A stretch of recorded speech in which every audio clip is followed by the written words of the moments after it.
comment classer les documents administratifs quand on a plusieurs appartements? Alors, en réécoutant l'enregistrement d'un accompagnement que j'ai fait, eh bien, je retombe sur ce point essentiel soulevé par Stéphane, chasseur d'appartements. Alors, merci encore à Stéphane pour sa contribution et son autorisation de partage de l'extrait de notre entretien. Alors, je réécoute régulièrement ces enregistrements pour deux raisons principales. Ça me permet d'optimiser toujours un peu plus mon approche pédagogique pour expliquer les principes fondamentaux de construction du système d'organisation Systor 360. Alors, vous trouverez juste sous la vidéo en description le lien qui vous permettra d'accéder au parcours complet en 7 étapes avec la formation, comment gérer son information, ses priorités et son temps, avec OneNote, OneDrive et Outlook.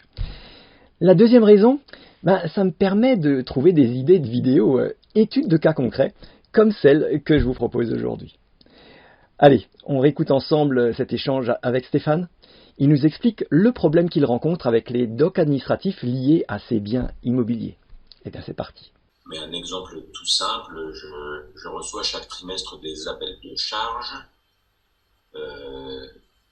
des décomptes de charges, donc je les stocke en papier, mais je dois les ressortir un an plus tard pour les numériser afin de les envoyer au comptable. Ah oui, ok. Chaque année, je reçois les taxes foncières, pareil, je les stocke dans les dossiers par appartement, mais il faut que je les ressorte aussi chaque année pour les scanner et les envoyer au comptable aussi, donc j'ai plein de flux de documents qui arrivent comme ça en papier, et voilà, je les stocke d'un côté, mais je dois les ressortir de l'autre, et ça me prend, au bas mot 3 jours par an, juste pour les ressortir, les scanner, les envoyer, et ce que je retrouve pas, ou ce que j'ai permuté, enfin, c'est un vrai stress. Alors, je voudrais revenir sur ce point-là qui me semble essentiel.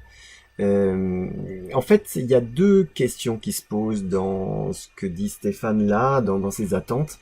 Est-ce qu'il faut scanner systématiquement les docs quand ils entrent? Ça, c'est le premier point. Est-ce que, alors on se posera la question, donc oui ou non.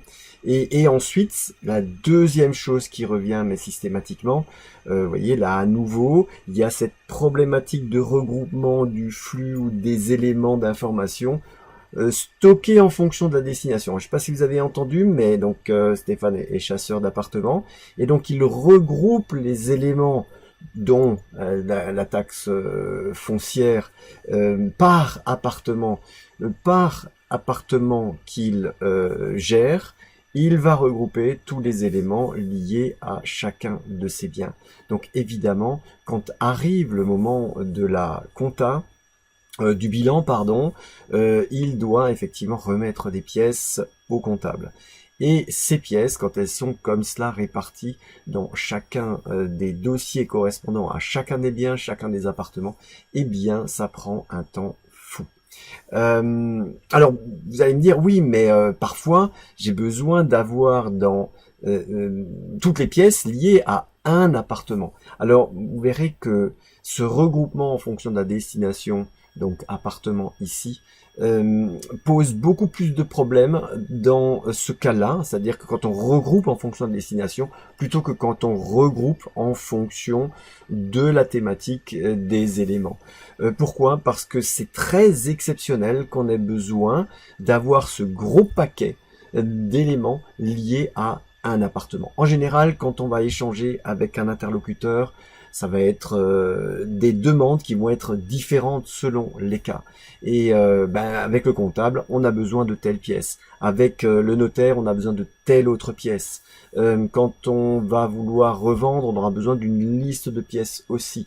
Mais encore une fois, qui ne correspondront pas forcément à l'ensemble de ce contenu qui se trouve dans ce dossier appartement ou ce dossier bien immobilier. Donc évitez à tout prix, encore une fois, de faire ce regroupement par destination qui pose problème à un moment ou à un autre. Préférez le regroupement par thématique. Autrement dit, je veux retrouver des appels de fonds, de charges, ça va être une thématique à part entière. Je veux retrouver mes impôts fonciers, quel que soit l'appartement. J'irai même plus loin, qu'il soit loué ou pas, que ce soit ma résidence principale ou pas, on aura tout ça dans un espace unique, dans un dossier unique impôt foncier. Donc ça, c'est vraiment une chose essentielle à bien comprendre, parfois facile à appliquer dans certains cas, et plus du tout dans un autre. Donc, essayez d'être constant et d'avoir toujours cette même et unique logique. Le deuxième point, c'était est-ce qu'il faut tout scanner?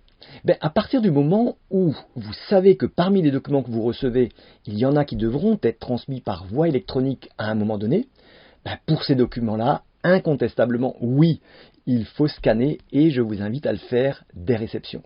Je trouve que c'est moins rébarbatif, même si c'est facile à faire avec la méthode 3 temps, 4 mouvements que je vous ai présenté dans les 2 précédentes vidéos.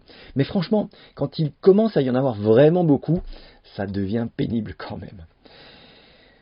Et je vous laisse là-dessus.